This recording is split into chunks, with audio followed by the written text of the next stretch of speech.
Welcome to Formosa Dream Chasers. We're your hosts, Mary Ann and Ching-en. Please join us as we explore the journeys amazing people take in pursuit of their dreams. And get insights from their experiences. Let's hit the road and get started.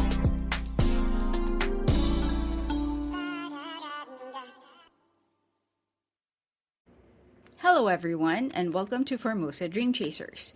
With me, your host, Mary Ann Shoko. If you joined me last week, you'll remember that we put some of the world's most popular success advice to the test. We started by asking whether we should really follow our passion and concluded that perhaps it's better to develop our passions instead. We agreed that learning from failure is one piece of advice that's definitely worth keeping, questioned whether never giving up is always the right approach, and explored why it's important to work smarter and harder. And finally, we took a long, hard look at what it really means to believe in yourself. If you missed part 1, don't worry. You can always go back and give it a listen after this episode. Today, we're continuing our journey with more pieces of advice that you've probably heard countless times throughout your life. Some will earn a keep it, some will need a modify it, and a few might just end up in the toss it pile. So without further ado, let's jump right back in. Okay, so the next advice that we have is leave your comfort zone. And my personal verdict on this is to definitely keep it. I actually think that this is one of the better pieces of advice out there. Not because being uncomfortable is somehow magical, and definitely not because we should constantly make ourselves miserable, but because growth usually asks something of us.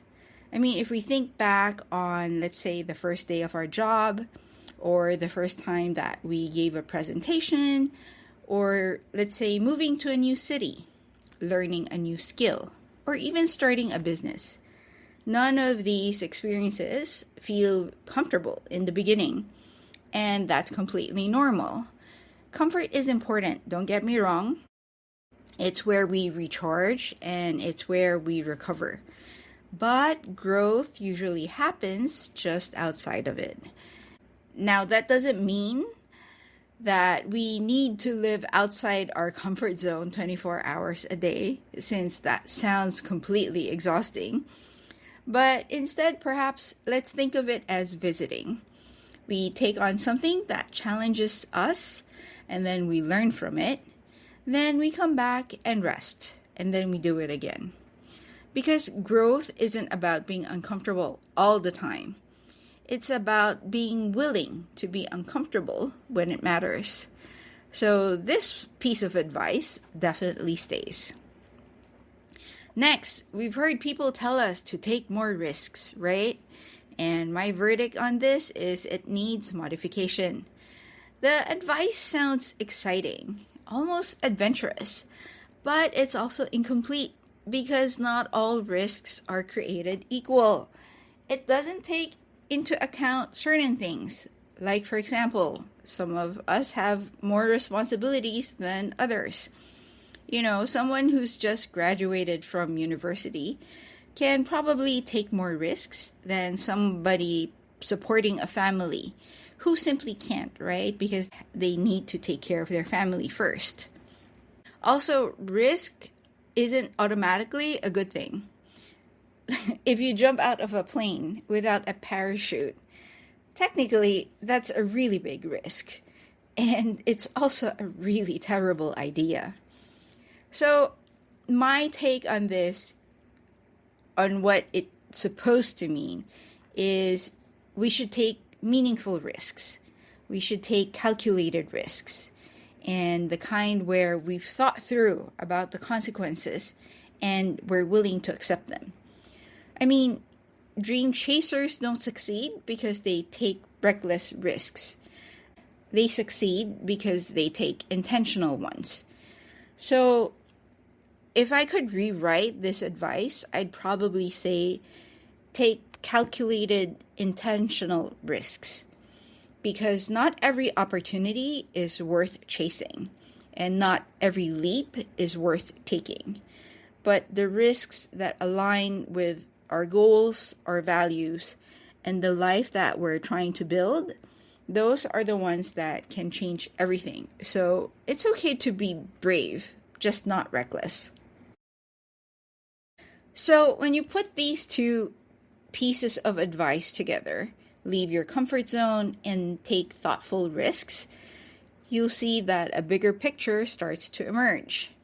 Neither one is really about chasing discomfort for the sake of it. They're about being willing to adapt, because the world doesn't stand still. Technology changes, industries evolve, careers take unexpected turns, and even our own priorities shift as we move through different stages of life. So the people who thrive aren't necessarily the ones who have everything figured out from the beginning. They're often the ones who stay curious. They keep learning, and they aren't afraid to adjust when life throws them a curveball. Sometimes the smartest thing you can do isn't to stick rigidly to plan A. It's to recognize when it's time to pivot, learn a new skill, or take a different path altogether. In other words, dream chasing isn't just about having courage. It's about having the flexibility to grow alongside your dreams. And speaking of taking that first step, there's another piece of advice that I think deserves a spot on our keep it list. And that advice is to start before you're ready. So, as I mentioned, I think this advice is something that we should definitely keep. And this is an advice that I wish I had embraced much earlier. Because so many of us spend our lives waiting. We're waiting until we have more experience, until we get more confidence, more money, more knowledge, or realistically, we're waiting for more certainty. We tell ourselves, I'll start once I'm ready. But here's the funny thing. That feeling of being completely ready almost never comes. If you speak to entrepreneurs, artists, athletes, or anyone who's built something meaningful, most of them will tell you the same thing. They didn't feel ready.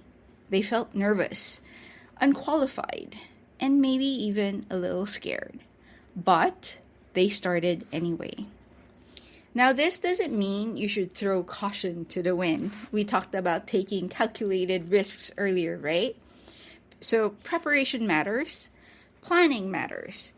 But there's a point where planning quietly turns into procrastination. What some people would call analysis paralysis, perhaps. Sometimes we convince ourselves that we're still preparing when really we're just afraid to begin. And the truth is, you don't become ready before you start. You become ready because you started. So action teaches you things that planning never can. So yes, start before you're ready, and just be ready to keep learning along the way.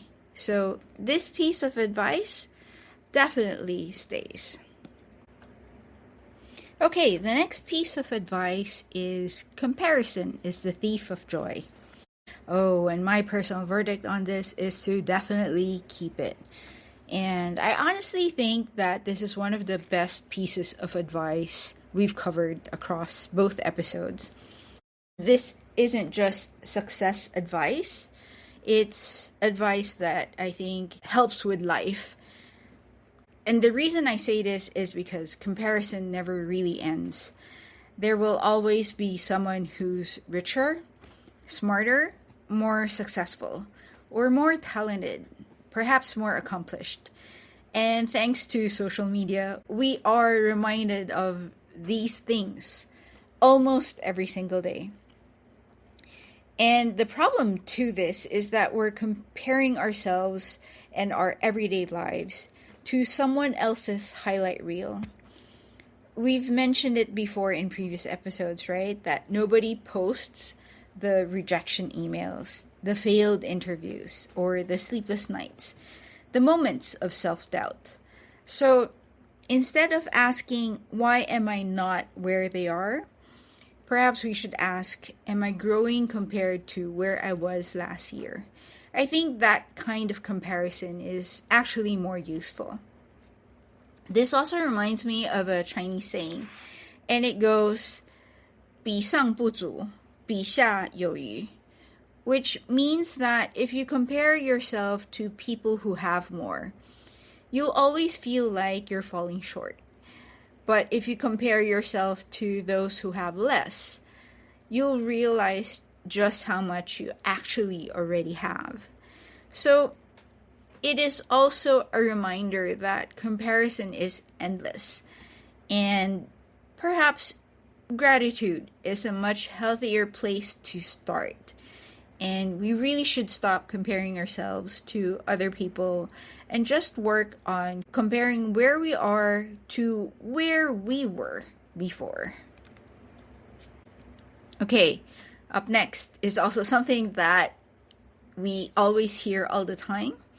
And this advice pretty much tells us that money isn't everything, which is true. But my verdict on this is it needs to be modified. You know, this is one of those advice or sayings that sound wise. And in many ways it is, right? Money really isn't everything. But let's also be realistic. Money does matter because it pays for a roof over our heads. It puts food on the table. It helps us care for the people we love. It mainly gives us options.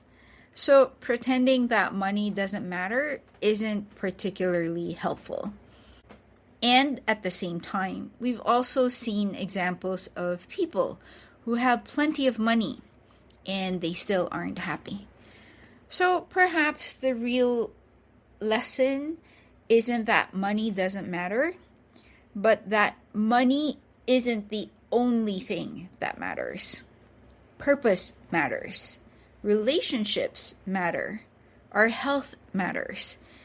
Peace of mind matters. Time matters.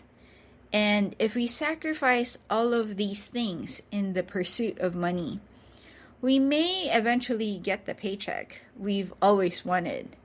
But then we lose sight of why we wanted this in the first place. I'm sure all of us have heard stories of people who have chased high career positions and sacrificed their family in the process, just as an example, right? And when they have reached the place where they wanted, they realize that it's an empty feeling because the reason why they were working so hard to get there in the first place, like most of the time it's because they want to give their family better options. They realize that they lose more meaningful moments because of that. So what I'm trying to say is that financial security gives us options. It can reduce stress. It can give us breathing room. And it can give us the freedom to make more choices from a place of stability rather than fear. So I wouldn't say money doesn't matter. Instead, I'd modify this to money matters, but it shouldn't be the only way we measure success. So balance is the key. Let's not ignore money. You know, we can't because we also need to live, right? But let's not make it become the whole story. Okay, next. We also hear this quite often, and this is something that I think we should all work on. And the next piece of advice is that consistency beats motivation. And based on my intro, I'm pretty sure you know that my recommendation for this advice is to keep it. And I saved this one for last because I think it's the strongest advice on today's list. Motivation feels amazing, And oftentimes we look for motivation to keep us going.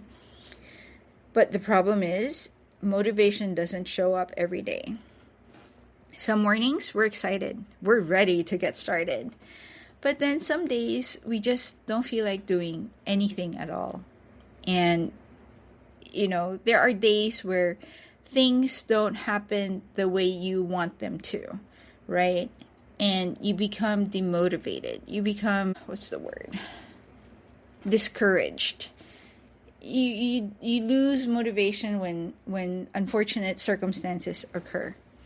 So if dreams depend on feeling motivated every single day, they're probably not going to last very long.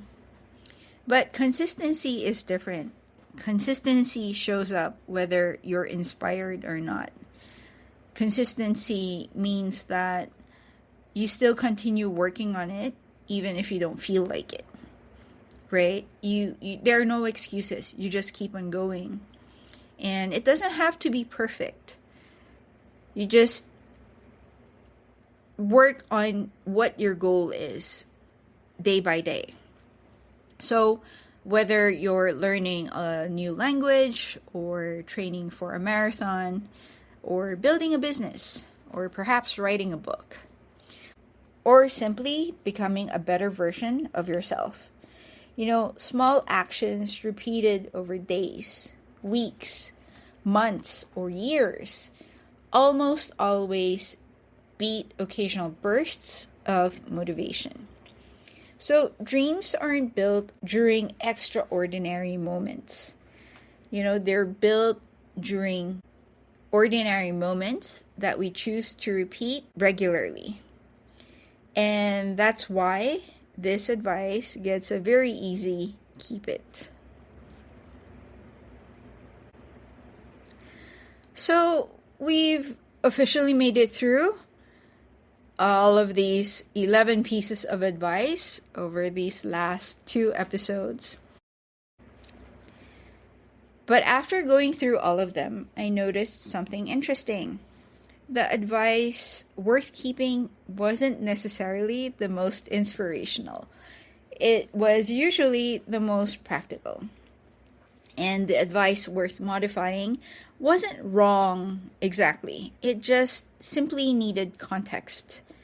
And the advice worth tossing were often the ones that assumed that there was only one path towards success. And the truth is, every dream looks different. Every person starts from a different place, and every journey comes with its own challenges. So maybe the goal is to collect different perspectives, think critically about them, and then decide what works best for your life. Because advice is just that. They are advice and not a rule book. So I hope that you enjoyed these past 2 episodes and that these have given you a few good ideas to think about the next time somebody offers you a piece of life advice. Until next time, please keep chasing your dreams. And remember, dreams aren't built on perfect advice. They're built by imperfect people who keep showing up, learning, adapting, and moving forward one step at a time. As always, thank you so much for joining me on Formosa Dream Chasers.